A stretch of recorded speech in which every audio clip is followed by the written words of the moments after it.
Votre invitée à présent dans la grande interview en direct sur Boursorama, c'est Marianne Barbalayani, la présidente de l'AMF, l'autorité des marchés financiers. Bonjour. Bonjour David Jacot. Merci d'être avec nous. Merci. Alors, ravi de vous retrouver. Oui, entretien annuel.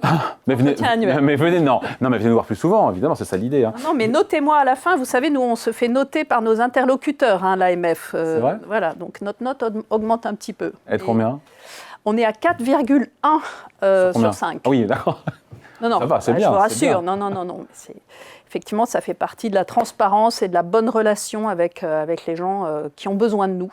Bon, dans les ambitions et les priorités cette année, et tous les ans, mais cette année, je sais que vous œuvrez au développement des marchés de capitaux européens. C'est un sujet au long cours, on pourra en parler tous les ans, mais c'est vrai que, d'ailleurs, on a dû s'en parler l'an dernier quand on était ensemble, mais ce dossier, il peut avancer cette année. C'est là où c'est intéressant, c'est que concrètement, alors c'est la Commission européenne, vous en parlerez mieux que moi, mais qui propose que l'AESMA, donc l'AMF en Europe, soit le superviseur des marchés financiers. Comment on explique simplement au fait que ce serait une avancée en Europe si c'était confirmé par Conseil européen et Parlement. Le Parlement européen. Ouais. On va commencer par parler de ce projet qui s'appelle l'Union de l'épargne et de l'investissement et qui est franchement le projet le plus important pour notre génération en matière financière en Europe. On a connu le passage à la monnaie unique. On en voit aujourd'hui toute l'importance parce que c'est une protection absolument fondamentale dans un monde plein d'incertitudes. Vous venez de parler de la situation sur les marchés financiers, on en parlera un peu. Pour moi, c'est un projet qui est aussi important et c'est un projet qui vise en fait tout simplement à donner à l'Europe les moyens financiers, le carburant financier pour être souveraine et pour financer ses projets. Donc, c'est fondamental. Parce que ce n'est pas le cas aujourd'hui parce que les marchés sont fragmentés. Chaque pays, en fait, a sa législation et son marché boursier. Les marchés de capitaux européens sont trop fragmentés. Donc, l'épargne part. Il y a 300 milliards de la bonne épargne européenne. Aux États-Unis. On a le carburant qui part s'investir aux États-Unis parce que les valorisations sont meilleures, c'est plus rentable. Mais on a tous les moyens en Europe de développer nos marchés de capitaux pour qu'ils jouent ce rôle de moteur, en fait, pour l'autonomie et le développement de l'Europe, sa transformation digitale, la transformation énergétique, le financement de la défense. Je crois qu'aujourd'hui, tout le monde est bien conscient que l'Europe va devoir assumer davantage son autonomie dans tous les domaines, y compris la défense. Il va falloir plus d'investissements. Et ça, c'est clairement les marchés de capitaux qui doivent le fournir. Et c'est le sens de ce projet qu'on appelle l'Union de l'épargne et de l'investissement. C'est un projet commun, mais pour les particuliers, pour les épargnants, concrètement, ça changera quoi le jour où il y aura... Pour les épargnants, c'est fondamental parce que ça leur donnera normalement l'accès à des placements en Europe plus rentables, avec des marchés plus profonds, plus liquides, plus fluides, plus de mouvements de capitaux à l'intérieur de l'Europe. Et donc, ce que les Américains ont, en fait, c'est-à-dire un grand marché qui fonctionne extrêmement bien, avec des valorisations très élevées, avec beaucoup d'innovation.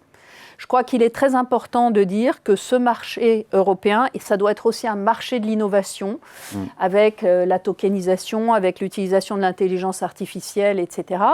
Et on a tous les moyens de le faire, mais on a des obstacles, parmi lesquels il y a effectivement une organisation de la supervision, donc les régulateurs de marché, qui restent 27, très souverains dans leur pays et qui doivent être davantage coordonnés. On ne peut pas avoir sur un terrain de foot 27 arbitres qui chacun appliquent les règles un peu à leur manière, etc.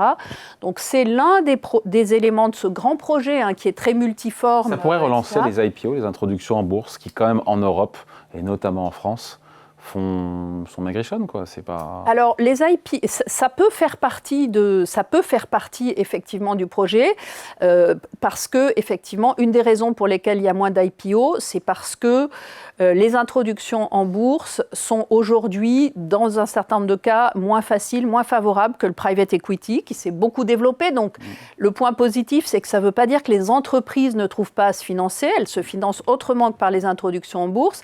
Mais le débouché normal du financement des entreprises, après certaines phases de private equity, plusieurs tours de table, dirons-nous, ça serait d'aller vers la bourse. Aujourd'hui, ça ne se produit plus beaucoup. Il faut redonner de l'attractivité aux IPO.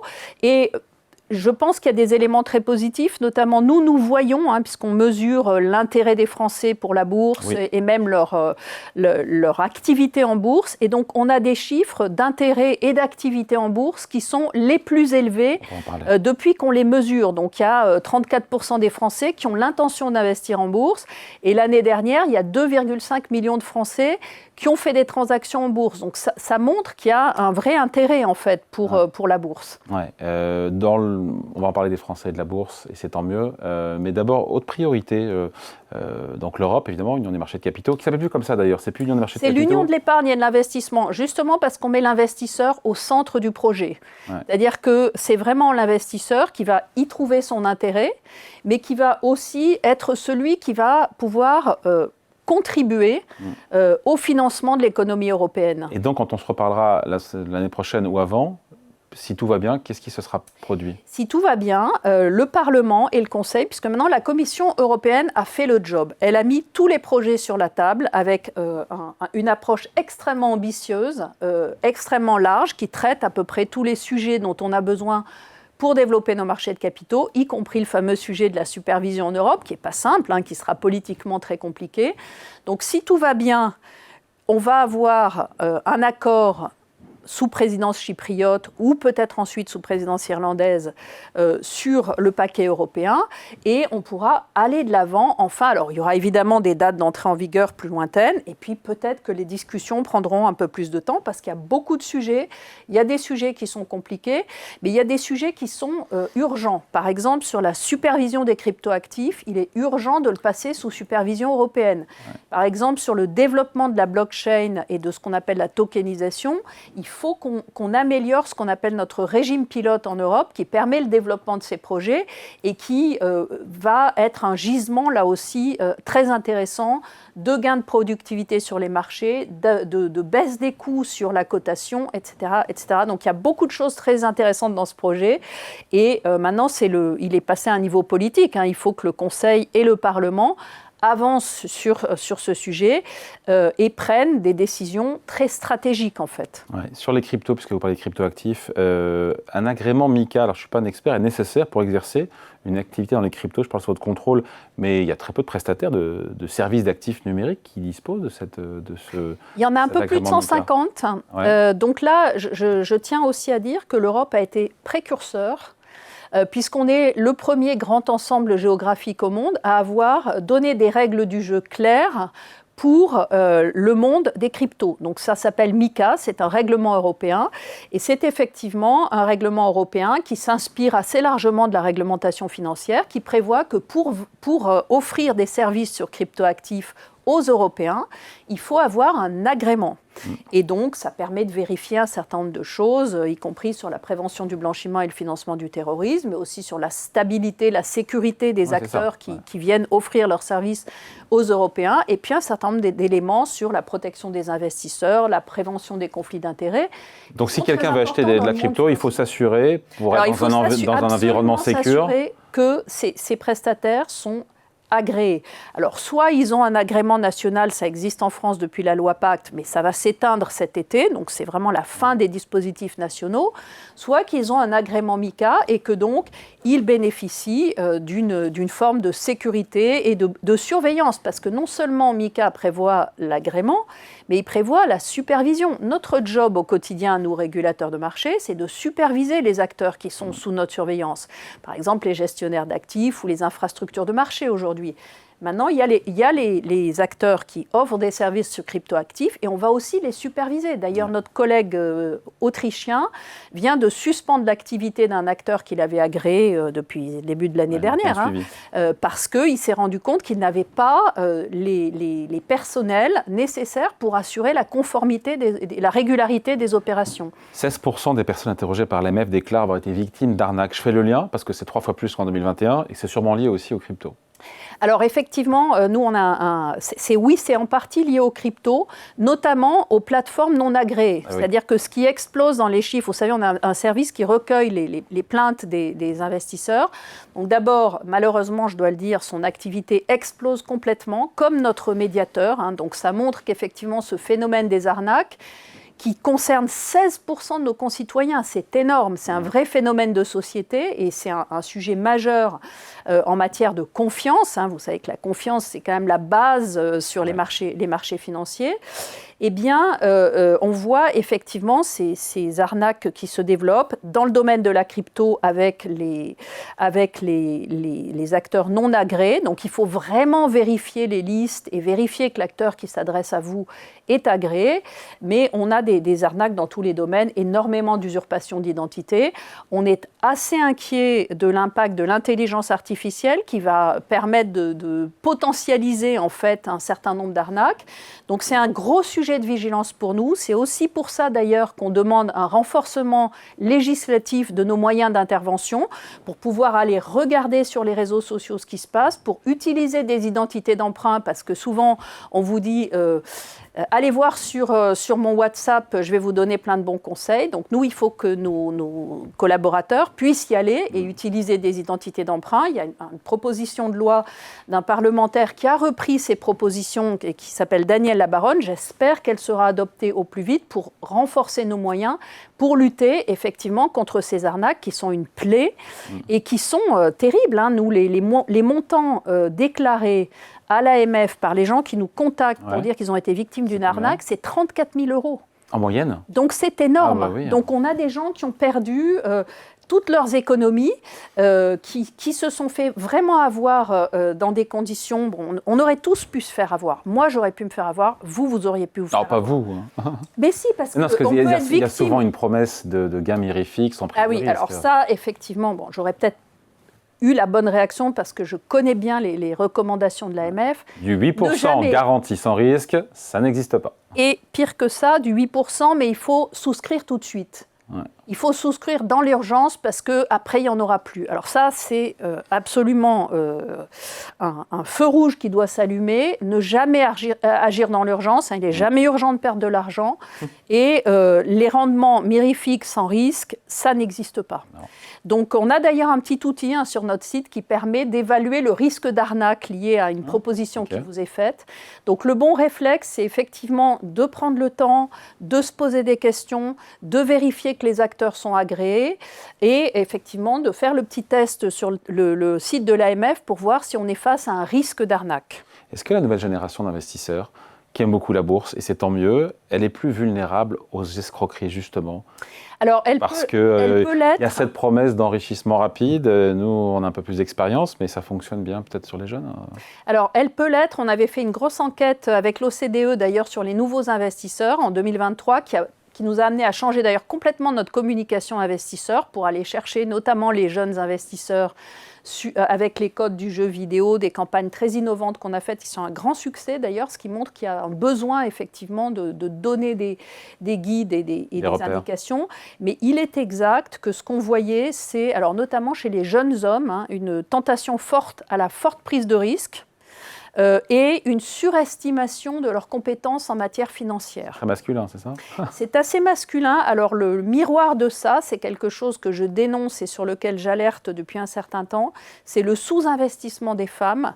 On va publier nos chiffres prochainement sur les investisseurs et on voit effectivement une différence croissante entre femmes et hommes sur l'investissement. Les femmes investissent beaucoup moins, elles détiennent beaucoup moins de placements. Alors d'abord parce qu'elles gagnent moins d'argent, on sait qu'il y a des inégalités de salaire, etc. Mais il y a aussi un sentiment de manque de compétences, une aversion au risque, qui traduisent, je pense, le fait que le monde de l'argent n'est pas assez ouvert aux femmes, qui ne s'intéresse pas assez aux femmes. Et donc, on a une situation assez tragique où les femmes investissent beaucoup moins, se sentent moins compétentes, alors que quand on teste les compétences, les différences sont assez mineures, et où il y a une perte d'opportunités pour les femmes qui doivent, comme tout le monde, préparer leurs grandes échéances de vie, la retraite, etc. Et il y a une perte pour l'économie qui en fait un sujet majeur. C'est-à-dire qu'on voit, je l'ai dit tout à l'heure, on a besoin d'investissements supplémentaires en France, en Europe, pour financer nos entreprises, la défense, placer sur le long terme pour pouvoir permettre justement ce bon financement. Et les femmes sont malheureusement très absentes de ce monde de l'investissement. C'est mauvais pour elles, c'est très mauvais pour l'économie. Il faut que le monde financier s'en saisisse. Ouais. Est-ce qu'au global, il y a ou pas, parce que c'est peut-être une image d'Épinal, un déficit de culture financière ou pas des investisseurs individuels? Oui, il y a toujours un déficit de culture financière. Il faut peut-être arrêter de s'autoflageller, c'est vraiment, voit bien. Quand on se compare aux autres... On pose chaque année 3 questions assez basiques sur l'investissement. Ouais. On a 15% des hommes qui répondent bien, 9% des femmes. Donc vous voyez, les différences ne sont pas si énormes. C'est genre quoi les questions? C'est genre, est-ce que vous comprenez l'impact de l'inflation sur vos investissements, par exemple? Et donc, je pense qu'effectivement, il y a un gros effort d'éducation financière à faire. La France s'en est saisie. L'autorité européenne des marchés financiers, d'ailleurs, fait beaucoup. Elle a publié, par exemple, un document très pédagogique sur vous êtes investisseur, à quoi devez-vous faire attention avec l'arrivée de l'intelligence artificielle comme outil majeur dans le monde de l'investissement. Donc, il faut que toutes les entités publiques, nous, on est vraiment là pour être une boussole, un lieu de stabilité, un lieu de confiance. C'est d'ailleurs le mot d'ordre qu'on s'est donné, c'est réguler la finance, renforcer la confiance. Et donc, il faut que les autorités publiques, comme nous, qui sont des points d'ancrage dans ces périodes d'incertitude très fortes, vous en avez parlé tout à l'heure, les marchés financiers sont soumis à des incertitudes géopolitiques très fortes. Et malgré tout, le CAC 40, on se parlait, tu as vu 1500 points. Les marchés sont très résilients. Ils sont très résilients, ils continuent à augmenter. Bon, là, ça a un peu baissé ces derniers jours avec les incertitudes sur les droits de douane, mais fondamentalement, les marchés sont résilients. C'est un bon investissement. C'est d'ailleurs pour ça qu'effectivement, on peut voir que les Français, finalement, ont du bon sens. Il manque peut-être un peu d'éducation financière. Mais 35%, vous l'avez dit, 35% en 2025. 35%. On dit envisager un placement en action dans les Exactement. 12 prochains mois. C'était 30% un an auparavant. Il se passe quelque chose, là? Oui, je pense qu'effectivement, les Français voient que les marchés financiers sont un moyen de gagner de l'argent et d'avoir des investissements fructueux. Évidemment, on ne va jamais conseiller à personne de mettre tout son argent sur les marchés de capitaux, mais c'est effectivement une bonne nouvelle. Ça prouve que les Français sont conscients du fait qu'ils doivent préparer leur avenir en épargnant, en investissant, et qu'ils perçoivent effectivement ces opportunités qui s'offrent à eux. Puis les marchés boursiers, c'est des marchés qui sont régulés. Alors ça ne veut pas dire que ça monte toujours, il faut faire attention, parce qu'effectivement, il peut y avoir des moments où ça baisse, donc on ne met pas tous ses œufs dans le même panier, tout simplement, c'est assez simple.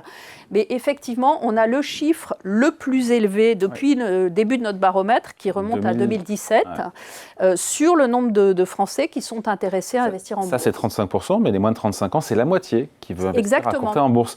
Là, encore une fois, ça dit quelque chose aussi. Et il y a un changement, encore une fois, aussi. Oui, je pense qu'il y a un changement, c'est-à-dire qu'effectivement, les jeunes sont conscients du fait qu'ils doivent ils doivent se reposer aussi sur eux-mêmes pour préparer leur avenir financier, parce qu'on est dans un monde d'incertitude. Le monde du travail, c'est pas si certain que ça, même si le chômage a beaucoup baissé. Je crois qu'il faut s'en féliciter, en France en tout cas. La préparation de la retraite, je crois qu'il y a une vraie conscience du fait qu'il y a une baisse de revenus lors de la retraite, et donc il faut être en mesure de compenser en ayant investi suffisamment tôt pour pouvoir engranger du rendement et puis après aller vers des actifs plus liquides dont on pourra bénéficier. Donc ça nécessite une planification en long terme, et c'est vrai que les marchés boursiers ont tout leur rôle à jouer dans ces objectifs d'investissement. On sait ce qui plébiscite les Français, les actions, les obligations, l'or, les matières premières, le bitcoin. Alors beaucoup les ETF, c'est-à-dire les fonds cotés qui permettent d'investir sur des indices en fait. Donc vous achetez l'équivalent du CAC 40, vous achetez l'équivalent du Dow Jones, etc. Il y a un seul titre qui est coté, donc ça donne de la liquidité. Et on voit effectivement que c'est un des placements qui explose en fait, notamment auprès des jeunes. Donc on a effectivement, je crois que c'est plus 83% sur un an de Français qui détiennent aujourd'hui des ETF, plus d'1 million de Français qui détiennent des ETF. Aux États-Unis, je crois que c'est un ordre sur deux, parce que c'est à Wall Street qui est Oui, passé c'est vers vrai que l'ETF. il faut être clair, ça s'est d'abord développé aux États-Unis et maintenant, effectivement, c'est le marché européen qui se démocratise. développe et qui se démocratise et qui, si vous n'avez pas assez d'argent pour acheter tout le CAC 40, une action de chaque émetteur sur le CAC 40, vous pouvez acheter un ETF indexé sur le CAC 40. Et ça vous coûte beaucoup moins cher, ça vous permet de bénéficier effectivement de ce qu'on a observé sur les marchés, c'est-à-dire de la résilience, une hausse assez importante au cours des dernières années. Mais attention, là aussi, c'est aussi des placements qui peuvent baisser. Il ne faut pas donner le sentiment. C'est des actions, il n'y a pas de capital garanti. Ce n'est pas un livret A. Donc, c'est autre chose. C'est de l'investissement. Ce n'est pas de l'épargne de précaution. Et donc, il ne faut pas placer plus que ce qu'on peut perdre, grosso modo. Mais ça a toute sa place, effectivement, dans une stratégie d'investissement. Et je crois que le point positif, c'est que les Français... Alors, avec la petite nuance des femmes que j'ai faite, et j'espère être entendue, mais les Français sont de plus en plus conscients du fait que parmi les choses dont il faut se préoccuper, il y a effectivement son épargne et son investissement. Des jeunes qui sont encore plus fans de la bourse, puisque 1 sur 2 veut investir dans les 12 prochains mois, mais ils sont aussi plus enclins à prendre des risques. En même temps, j'ai envie de dire, ils ont plus de temps devant eux, donc ils peuvent à la rigueur, mais quand même, il y a plus de risques pris par des... Je crois qu'il faut que les jeunes... D'abord, effectivement, les jeunes ont plus de temps devant eux. Ouais. Donc, dans un portefeuille, ce n'est pas illogique de se dire je prends un peu de risque maintenant et puis progressivement, je vais vendre mes actifs les plus risqués, engranger le rendement et je vais me tourner vers des actifs plus liquides et que je pourrai utiliser lorsque j'en aurai besoin. Mais il faut faire très attention parce que, comme je l'ai dit, ce que nous observons, c'est quand même beaucoup d'escroqueries, beaucoup de prises de risques excessives, beaucoup de comportements qui sont quand même beaucoup poussés par un certain nombre d'acteurs, notamment sur Internet, qui sont on va vous pousser à investir un peu plus, on va utiliser les codes du jeu pour vous pousser à investir plus. C'est un sujet, ça, cette gamification des plateformes. C'est un vrai sujet. Parce que ça pousse à la consommation, ça pousse à prendre plus de risques. Et voilà. Et donc, en fait, il faut toujours se dire que l'investissement, ça n'est pas un jeu.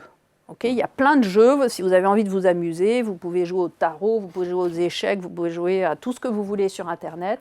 L'investissement, c'est autre chose. Et quand on commence à vous donner des petites étoiles, des trophées, etc., pour vous pousser à investir plus, vous dites stop. Toujours réfléchir, réfléchir avant d'agir. Mais ça ne faudrait pas l'interdire, c'est pas possible de... Non, mais le marketing, ça existe depuis que le monde est monde. C'est normal que chacun essaye d'être attractif, de vendre ses produits, etc. Il ne faut pas que ça dépasse les bornes. Donc, nous, on est très attentifs sur le fait que la commercialisation des produits financiers doit mettre en avant les risques lorsqu'ils existent. C'est très important, c'est notre rôle majeur en termes de protection des investisseurs. C'est bien fait.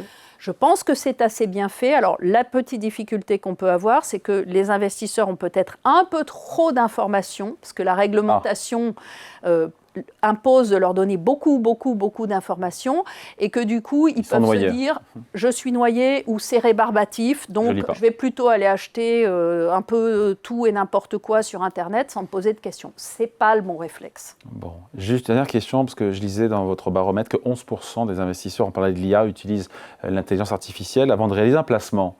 Bon, je me dis, c'est usage modéré. En même temps, ChatGPT, ça date d'il y a 3 ans. Donc C'est ça. Puis on voit qu'effectivement, c'est 11% qui vont consulter l'intelligence artificielle avant de réaliser un placement. C'est plus, par exemple, que les réseaux sociaux, qui sont aussi un phénomène majeur, ou les influenceurs. Alors, ça reste beaucoup moins que les conseillers financiers ou les conseillers bancaires, qui restent, et je dirais assez heureusement, la principale source d'information des Français avant d'investir. Mais l'IA, c'est un phénomène majeur. On n'en est qu'au début. On vient de publier d'ailleurs une enquête sur l'utilisation de l'IA dans le secteur financier. On voit que c'est effectivement des usages qui se développent très vite. Et donc, c'est normal que les investisseurs utilisent l'IA. Ils l'utilisent comme tout autre moyen de s'informer, mais il faut quand même garder en tête que le monde financier, c'est un monde régulé. Nous, on surveille. Pourquoi c'est régulé ? Parce qu'il y a des risques et que nous surveillons pour nous assurer que les investisseurs sont bien informés sur les risques. Et donc, l'intelligence artificielle, ce n'est pas un conseiller financier régulé.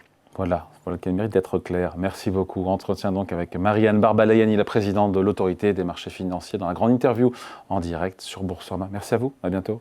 Merci beaucoup.